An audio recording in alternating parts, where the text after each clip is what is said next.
नमस्कार मित्रांनो, आज आपण एका धक्कादायक पण सुदैवाने मोठी दुर्घटना टळलेल्या घटनेबद्दल जाणून घेणार आहोत। शाळकरी लहान मुलांना घेऊन जाणारी एक स्कूल बस विहिरीजवळ पोहोचली असताना अचानक चालकाचा बसवरील ताबा सुटल्याची माहिती समोर आली।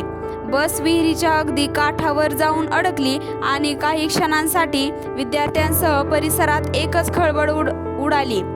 बस विहिरीत कोसळण्याचा धोका निर्माण झाला होता, मात्र स्थानिक नागरिक, शिक्षक आणि मदतकार्य करणाऱ्या लोकांनी तात्काळ धाव घेतली।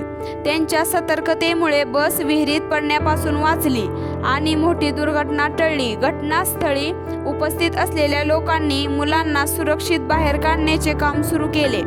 सुदैवाने या घटनेत कोणतीही जीवितहानी झाल्याचे वृत्त नाही, मात्र या प्रसंगामुळे विद्यार्थी, पालक आणि नागरिकांमध्ये भीतीचे वातावरण निर्माण झाले आहे।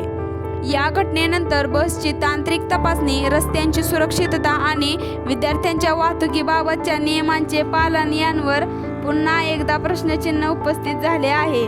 मित्रांनो, काही क्षणांचा निष्काळजीपणा किती मोठी दुर्घटना घडवू शकतो याचे जिवंत उदाहरण आहे। सुदैवाने यावेळी सर्व मुलांचे प्राण वाचले आणि मोठा अनर्थ टळला। या घटनेबाबत तुमचे मत काय आहे आम्हाला नक्की कमेंटमध्ये सांगा। व्हिडिओ आवडला असेल तर लाईक करा, शेअर करा आणि चॅनेलला सबस्क्राईब करायला विसरू नका। धन्यवाद।